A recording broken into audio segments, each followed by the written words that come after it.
There was a war in Adowa, a great battle in Adowa. Some Italians come to Ethiopia, and it caused a war in Adowa. Was there? The Mari Menelik, Etegeta Yutu, Ras Makonen, Rasalula, the Jash Mash Bacha.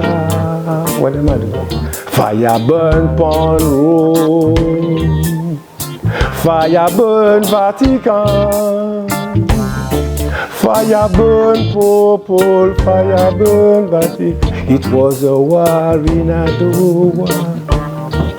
There was a war in Adowa, a great battle in Adowa.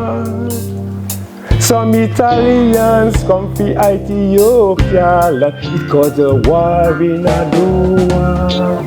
Who was there? Germawi Menelek, Etegeta Yutu, Ras Makonen, Rasalula, de Jash Match Bacha. Merci encore, merci encore. Amara, la province du Gojam, a été pillée par une armée anglaise dirigée par le général Napier, des souverains, des chefs, des rois éthiopiens. Donc Johannes, il s'est préoccupé, bien sûr, de la restauration royale de la monarchie en Éthiopie. Le fils de Haïlé Mélekot, qui était le fils de Salah Selassie, de l'Europe, c'est l'Éthiopie. Ce qu'ils appellent à l'époque Abyssinia. Tegeta Yutu, c'était une femme très sérieuse de ses convictions et comme la majorité des femmes éthiopiennes,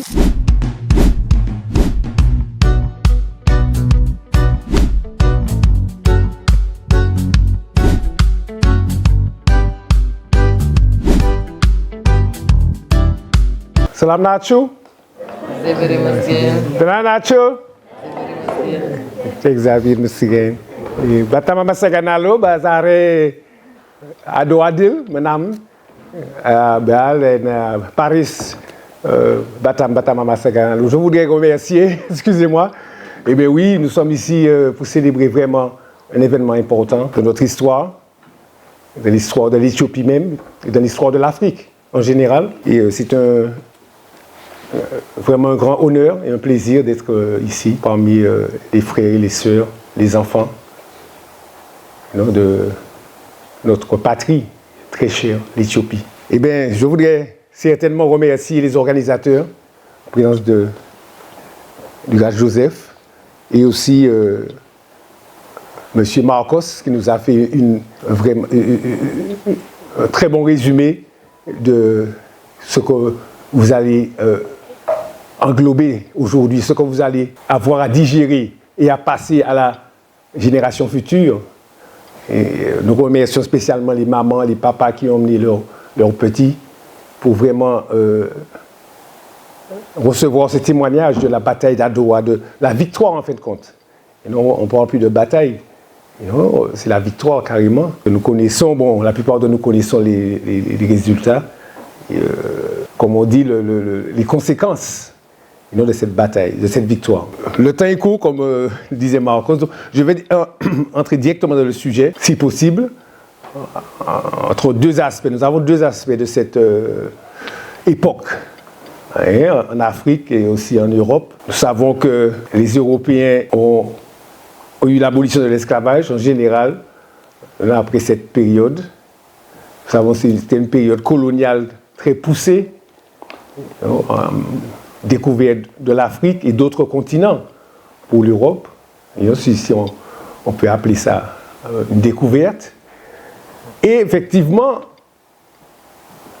l'Éthiopie est un des pays qui est sous l'œil des Européens depuis des années, vous pensez le passé. Plus récemment, vous avez entendu parler de la défaite ou le pillage de Magdala. Nous parlons des années 1868. Magdala, une province une ville en Éthiopie, dans la province de Amara, la province du Gojam, a été pillée par une armée anglaise dirigée par le général Napier. Non, et ça venait aussi d'une instabilité au niveau du royaume éthiopien, puisque cela précédent l'ère des princes. L'ère des princes,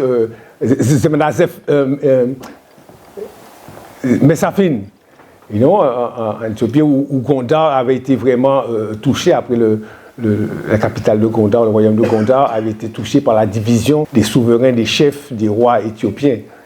Donc, le résultat, les conséquences du pillage de Magdala ont amené le départ de l'empereur Théodros II ont amené directement à l'empereur, au roi Johannes IV du Tigré, de prendre le pouvoir.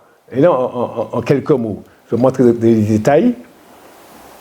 Ce roi Johannes, qui était vraiment dédicacé au développement de l'Éthiopie et aussi qui avait fait parvenir du courrier, en parlant un peu de l'Europe, qui avait fait parvenir du courrier à la reine d'Angleterre, demandant le retour d'une copie du Kebra-Nagast et aussi de la photo du Christ, une des photos originales du XIVe siècle que l'armée anglaise avait ramenée en Angleterre.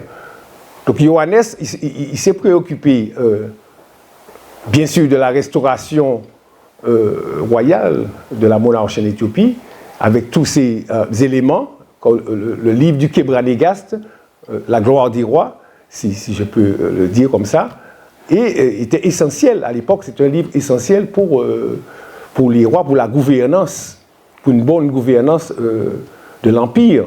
En faisant cette demande, mais il était aussi préoccupé par les attaques de puissances étrangères, surtout dans le nord du pays. Nous parlons du côté de Gambela, un peu plus au nord de Gambela, du côté du Soudan, et aussi de l'autre côté, du côté de l'Érythrée, où il y avait des sursauts d'invasion de l'armée italienne, et de l'autre côté, il y avait aussi les sursauts d'évasion des Mahadistes, qui étaient des musulmans de l'Afrique du Nord, du Soudan et de l'Égypte. Un peu plus au sud de l'Éthiopie, nous avons un royaume qu'on appelle le royaume de Showa, dont, par exemple, en quelques mots encore, le prince Ménélik, et non le fils de Haïlé Mélekot, qui était le fils de Salah Selassie, et non, le prince Ménélik a gagné après son évasion, parce qu'il avait été capturé en fait par Théodros.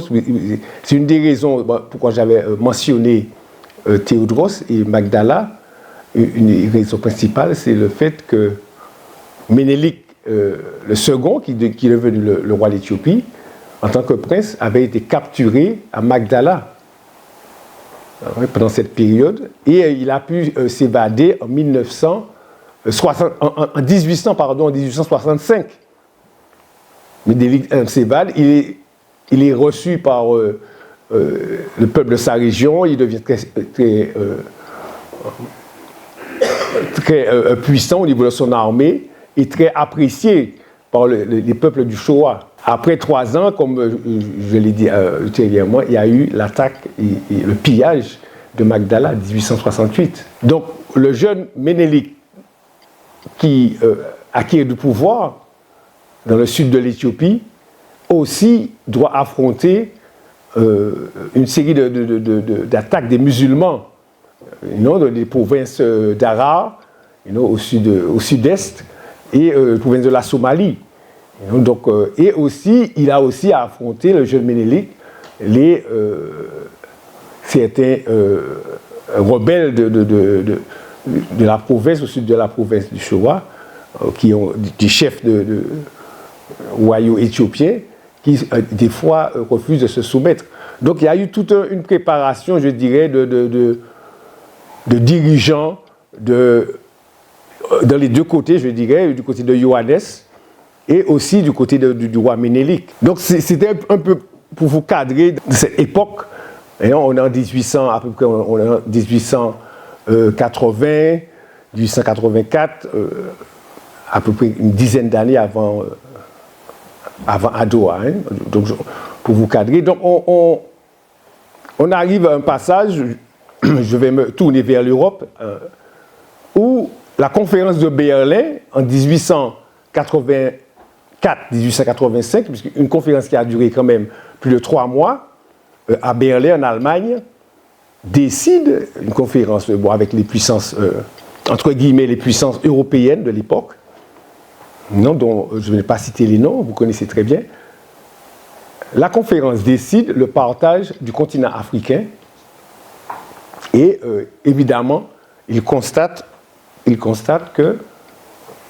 y a une région qui n'est pas colonisée, une région qui n'est pas sous le contrôle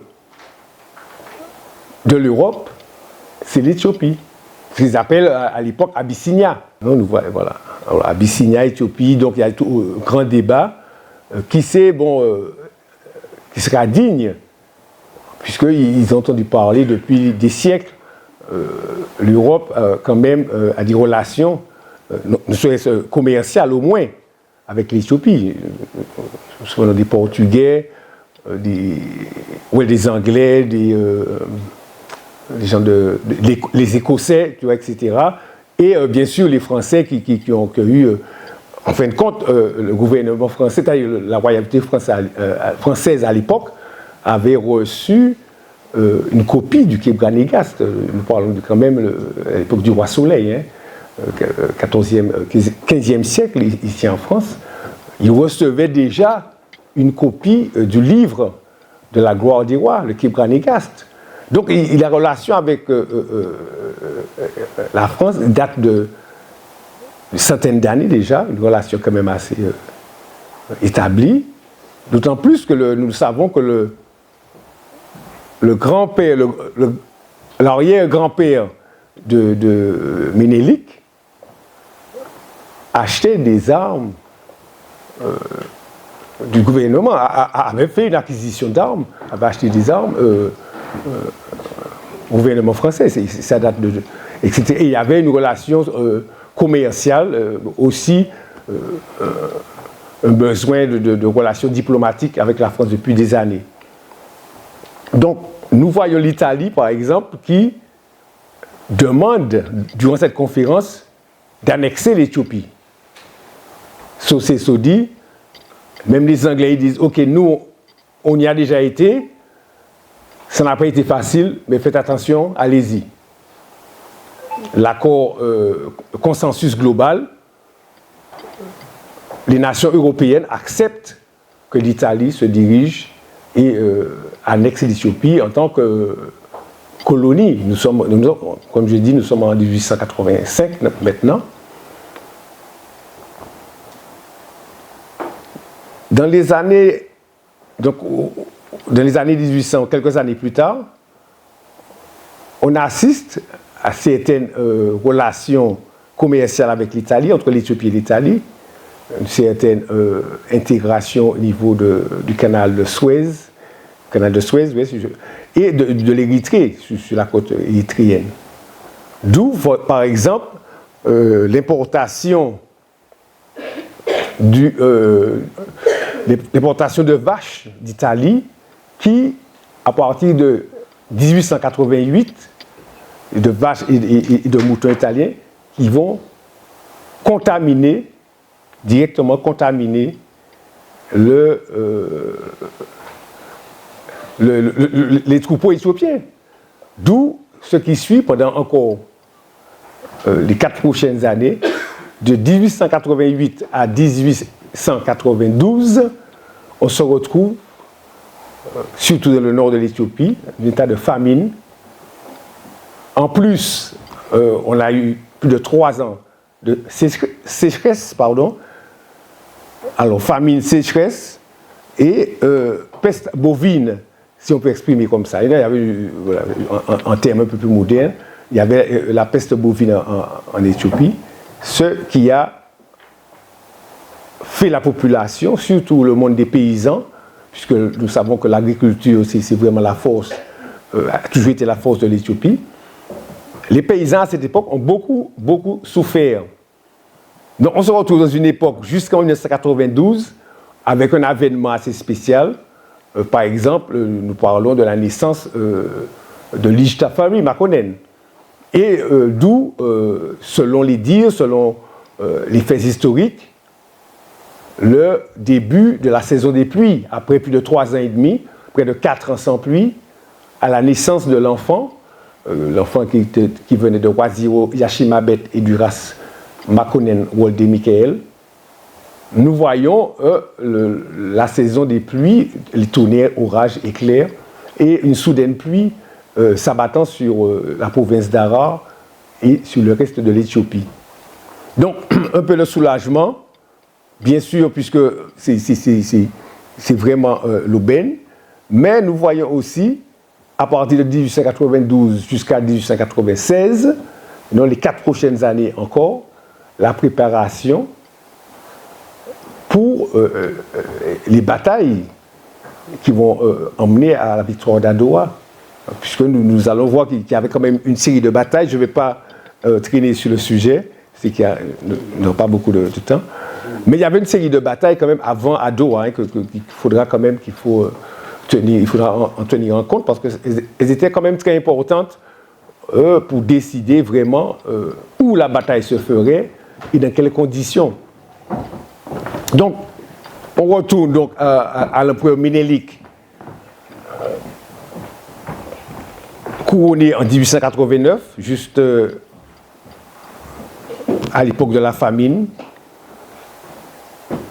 Il se déplace de Ankober, puisqu'il avait un palace, il avait son palais, pardon, à Ankober, se déplace de Ankober à Entoto, et finalement, selon les conseils de sa femme, de la reine Tayutu, dont je vais en parler dans quelques minutes, décide de construire une nouvelle ville, Addis Abeba, dans les vallées de Entoto, au bas de Entoto. Donc, on va venir sur ça dans quelques minutes, pardon. Donc le race Hatsemenelik est vraiment, après son couronnement, il fait de son mieux, non seulement pour développer l'aspect diplomatique avec les nations européennes, mais aussi pour apaiser la souffrance de son pays qui, comme je vous l'ai dit, subissait la famine, la sécheresse et des moments difficiles en tant que de leur agriculture. Donc il avait pris une décision, une loi de réduire les taxes, spécialement les taxes des paysans, tous les impôts. Bon, c'était vraiment un côté très généreux qui a permis au peuple éthiopien, tu vois, sa générosité, sa bonté a permis au peuple éthiopien de lui faire confiance et de pouvoir se rallier autour d'un leader, autour d'un chef qui semblait plus probablement honnête, très honnête dans ses démarches. Donc c'était le roi Ménélique. Non sans penser à sa reine, la reine d'Éthiopie, Etege Tayutu, était aussi une femme de conviction et qui menait avec le roi, le royaume en bonne tenue. Etege Tayutu, c'était une femme très sérieuse de ses convictions et comme la majorité des femmes éthiopiennes, comme vous le savez, des vraies, comment on dirait ça, des valeurs humaines incontournables dans la société éthiopienne. Vous savez que, comme ils disent, bon, peut-être ne comprendrez pas, mais c'est un peu le créole de la Caraïbe. La femme éthiopienne est le potomitan, c'est-à-dire le potomitan de la nation, de la communauté, c'est-à-dire le pilier central. Mais c'est le pilier central, parce que là, je cherche en anglais, en fait, compte, ou même en Amérique, en MD central. Mais voilà, c'est ça. l'impératrice Tayutu, qui est devenue impératrice bien sûr, a été un pilier, pendant cette époque aussi un pilier vraiment central pour le gouvernement éthiopien et pour le peuple éthiopien. Ça nous fait remarquer. Le troisième personnage d'importance à l'époque, pour passer rapidement, serait Ras Makonnen. Donc Ras Makonnen, le cousin du Ras Ménélique, de l'empereur Ménélique, et non, avec le même arrière-grand-père, Sélassé, était le fils de la fille de Sélassé. Non, donc, en se retrouvant après 1868, les deux cousins se sont ralliés pour mener l'Éthiopie dans une démarche internationale, administrative, un développement continuel, puisque nous voyons que le Ras Makonnen était celui qui a pu aller en Italie avec une délégation, non, afin de signer ce qu'on appelle le traité de Ucciali. On va arriver sur ça très bientôt. Tu vois, le traité de Ucciali a été signé entre le gouvernement italien et le gouvernement éthiopien. Donc, le Ras Makonnen, avec une délégation, avait été envoyé par le roi Ménélique pour justement, déjà pour visiter, pour voir les opportunités commerciales ou quoi que ce soit, mais aussi pour visiter un peu l'Europe. Donc, traité signé dans les deux langues, nous arrivons au point, mais en fin de compte, il y a un traité qui a à peu près une vingtaine d'articles, mais l'article 17 diffère dans les deux langues. Alors, en italien, on parle de protectorat. L'Éthiopie sera un protectorat, sera une colonie, deviendra une colonie italienne parce que toutes ces activités commerciales, diplomatiques, internationales devront se faire à travers l'Italie. Car c'est la version italienne de l'article 17. La version éthiopienne de l'article 17 en amharique, en langue officielle éthiopienne à l'époque, puisque nous savons depuis l'époque du roi Théodros le second, l'amharique est devenue la langue officielle par gouvernement. Donc, en amharique, l'article 17 nous dit que l'Éthiopie, si il le souhaite, pourra se servir de l'Italie pour communiquer avec d'autres pays européens. Si l'Éthiopie est volontaire, selon sa volonté, l'Éthiopie peut demander à l'Italie, en résumé, quoi, certaines aides pour communiquer avec d'autres pays. Donc la différence, c'est que bon, l'Éthiopie doit le faire et que de l'autre côté, on entend que l'Éthiopie peut utiliser sa propre volonté. Donc, c'était là où le point, et nous pouvons remercier encore Ras Makonnen et le traducteur éthiopien qui étaient en Italie ensemble et c'est ce traducteur éthiopien qui a remarqué la différence entre entre l'italien et donc, évidemment, on fait appeler l'ambassadeur italien au palais de l'empereur Ménélique. Grosse conversation, grosse dispute. En quelques mots, l'impresse Tayutu réfute tout accord avec l'Italie sur cet article, tandis que bon, le jeune envoyé italien ne veut point changer ses dires puisqu'il avait été envoyé par le gouvernement pour confirmer que voilà, c'est ça vraiment notre plan. Nous venons pour avoir mainmise sur vous. Que vous voulez ou que vous ne voulez pas, nous venons vous représenter, vous coloniser. Et bon, vous devez signer ce papier et laissons chose faire, si on peut dire. Donc la première voie qui a été élevée, c'est la voix de l'impératrice. Si vous avez qui a dit, si vous avez votre dignité, vous pensez que vous pouvez nous attaquer, nous aussi, nous avons notre dignité et nous pouvons nous défendre. La deuxième voix de Ménélique, qui était décisive, nous n'avons pas besoin de l'Italie pour diriger nos affaires.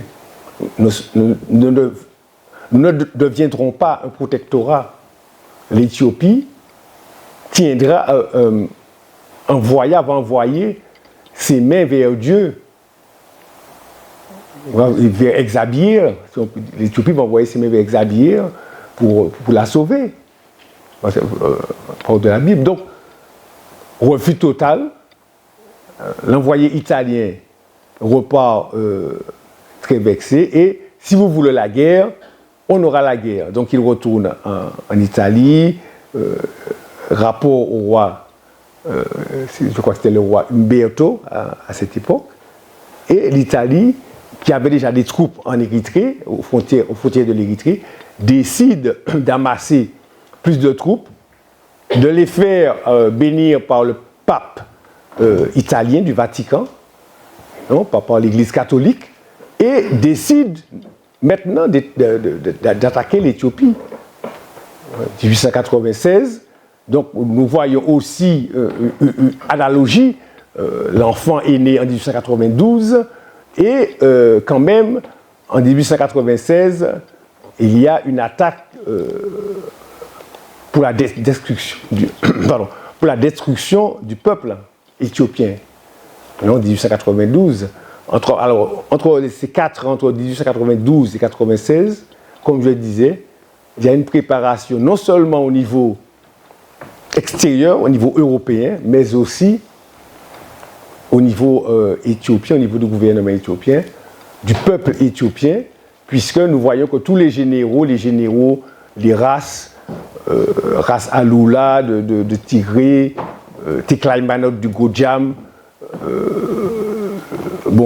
bien sûr race Makonnen, tous se préparent, Djamach Balcha, en Oromo, tous se préparent pour affronter et défendre, puisque le but de la mission, c'est vraiment de défendre l'Éthiopie. Ce n'est pas de porter la guerre, mais de pouvoir défendre l'Éthiopie pour que l'Éthiopie garde sa souveraineté, son indépendance et la liberté profonde de l'homme. Je crois pour ce que l'Éthiopie représente depuis des millénaires, non, avec plus de 3000 ans d'histoire écrite, tu vois, bon, quand même, la dignité, la liberté de l'homme a toujours été un élément essentiel. Et je crois, nous croyons pour le peuple éthiopien et le peuple, en tant qu'exemple, pour notre peuple africain, en général, et panafricain. Donc, en 1895, nous nous approchons de Doha définitivement. En 1895, en septembre, le roi Ménélique, donc l'empereur Ménélique, proclame la mobilisation générale de l'Éthiopie, où nous allons voir non seulement l'armée de toutes les régions se rassemble, mais aussi les paysans, les agriculteurs, les forgerons et même les membres de l'église orthodoxe éthiopienne, à l'époque sur le coptique, non, avec en tête l'Abouna Mathéos, qui était à l'époque Abouna. Même l'église va jouer un très grand rôle ralliant la nation éthiopienne pour se porter à la défense de leur pays. Alors donc on arrive à peu près 120 000 soldats du côté éthiopien, non, la veille de la bataille, et environ 25 000 du côté italien. Avec, si on inclut, ils viennent les Askaris du nord qui se sont inclus, qu'on a fait inclure dans l'armée éthiopienne. Donc, Ras Makonnen a son armée, comme je le disais, l'empereur Ménélique a son armée, et ce qui est le plus surprenant, Itege Tayutu, l'impératrice Tayutu, a aussi son armée. ce qui est assez rare, tu vois, de l'histoire africaine, comme vous le voyez, pardon. L'impératrice a une armée d'environ 3000 hommes et de femmes éthiopiennes préparées, entraînées, voilà, puisqu'il a fallu quand même, comme je disais, des précurseurs de rois, de batailles, comme la bataille de Dogali, la bataille de Adigrat, pour ceux qui connaissent un peu le Tigré, la bataille de Mekele, qui ont été très importantes, et même la bataille de Amba Algi, aussi. Donc, nous avons pu voyager à Doha. J'ai eu l'opportunité, l'honneur de voyager à travers Mekele, à Doha et Amba Algi, et être sur le lieu et ressentir effectivement cette armée sur des quelques centaines, dizaines, centaines de kilomètres qui étaient prêtes à se défendre pour l'honneur de l'Éthiopie et pour l'honneur de tous les peuples africains du monde. Nous allons voir ça avec nos chers conférenciers dans quelques instants. La fortification de Mekele, nous revenons sur Mekele puisque nous arrivons vraiment janvier 1896 maintenant. Les Italiens font une poussée, bien qu'ils étaient battus dans des petites batailles, mais ils font une poussée et s'installent dans le fameux fort de Mekele, au nord de l'Éthiopie, comme nous connaissons Tigré, et arrivent à s'installer et prennent garnison, et avec à peu près plus de 5000 hommes. Et les autres sont retraits, ils s'approchent, et effectivement, il y a des... même Tayutu demande à l'empereur, qu'est-ce qu'on attend? Il faut qu'on y aille, on va pas, tu vois, ils s'approchent petit à petit, jour après jour, on voit que les Italiens s'approchent du territoire un peu plus central de l'Éthiopie. Donc, le prêtre, Abuna, le grand prêtre, a une demande de faire la cérémonie, de faire les prières pour préparer. Donc, il y a toute une série de prières et aussi l'accompagnement de ce qu'on appelle les tabotes. Il y a eu 2 tabotes qui sont sortis, c'est-à-dire les réplicas, ce qu'on appelle le réplica de l'Arche de l'Alliance. Alors, on a le tabot de Saint-Georges, Saint-Georgis, original à l'Éthiopie, et l'autre tabot qui était le tabot de Kidous Mariam, Sainte Marie. Tu vois, ces 2 éléments spirituels et religieux ont été manifestés, ont été éléments de préparation avec les prières de l'Abuna Matthäus pour les soldats, pour toute la population et pour la royauté éthiopienne de se préparer à affronter l'Italie. Donc, en quelques heures, en fin de compte, la bataille a duré quelques heures, ce n'était pas la vraie bataille à Doha, comme nous allons voir peut-être la photo dans quelques secondes. La vraie bataille d'Adoua a duré quelques heures à une ville qu'on appelle Adoua maintenant. Et au petit jour du 2 mars 1896, l'armée italienne était pratiquement anéantie. Il évacuait, se dépêchait de courir vers la mer Rouge, vers l'Érythrée. Ils n'ont même pas pu se réfugier puisque Ménélique, l'armée de Ménélique les a repoussés jusqu'en Érythrée. Et c'était une des plus grandes victoires éthiopiennes au niveau de l'armée, puisque nous pouvons justifier environ, je me souviens, plus de 7000, quand même 7500 soldats du côté de l'armée italienne sont décédés. Contrairement aux 4000, contrairement au même nombre, pratiquement 6500 au niveau éthiopien. L'Éthiopie a capturé plus de 3000 soldats italiens, tandis que, il n'y a pas eu de capture, aucune capture des Italiens par des Italiens. Et l'armée italienne se retrouve avec aussi plus de 3000 blessés, soldats blessés. Donc, il y a des soldats aussi qui se suicident, et non, apparemment, se jetant à travers les montagnes, les falaises éthiopiennes. Beaucoup de soldats italiens se sont suicidés. Et les conséquences de la bataille, les conséquences proches, ont été énormes et lointaines dans le temps, je parle. Le jour même de la bataille, Ras Makonnen avait reçu une balle, il était blessé à l'épaule, ce qui était un peu malheureux pour lui, mais il a survécu. Ras Makonnen. Et Tegeta Yutu, le matin du début de la bataille, avait permis ce qu'on appelle la plus grande intelligence de la bataille d'Adowa. Elle avait permis aux troupes éthiopiennes, à l'empereur éthiopien, elle avait demandé à l'empereur de la permettre, si je veux dire, demander à l'empereur de la permettre d'intervenir au niveau de la rivière qui alimentait le fort de Mekele. Donc elle avait son armée, juste la veille du 1er mars, quelques jours avant le 1er mars, elle a pu avoir ses soldats pour dévier le courant de la rivière de Mekele. Donc le camp italien était privé d'eau et commençait effectivement un soldat sans eau, c'est un des plus gros problèmes de sa vie.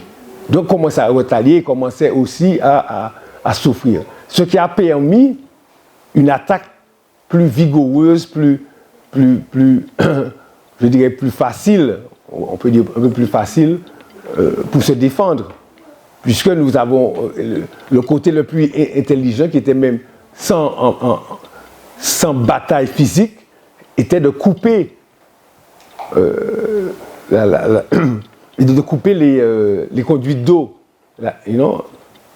qui menaient au fort italien. Donc ça a été vraiment décisif et ça a encore prouvé, tu vois, le côté patriotique, le côté,